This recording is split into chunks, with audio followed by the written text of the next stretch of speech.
when we first got there, I guess we rehearsed in England, in London, and so Heath and I were in the same trailer coming up with our looks, you know? So I would be working on Two-Face over here, and Heath would be on the other side of the trailer with his makeup man, and they would be, you know, Heath would be going, making noises from the other side of the room, you know, like this, and I would look over, and he's coming up with his makeup, which I thought was real special, you know, and then we would talk about it and that sort of thing.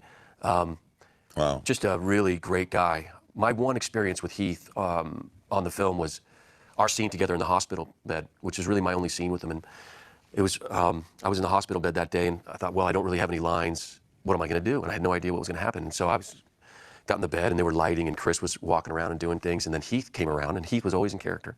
So he would come around and, you know, be talking to himself in the corner, like this. And then he would come up. I was laying there, and I was watching him the whole time. And he came up and would walk around me like this. And I would watch him, and I'd watch him. He'd walk around the hospital bed like this. I'd watch him. Didn't say anything for maybe an hour. He would walk around.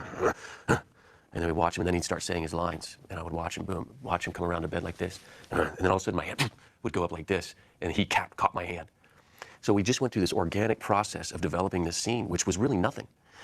And then when we came time to shoot, we had this thing beautifully choreographed, and you know, we never said a word to each other.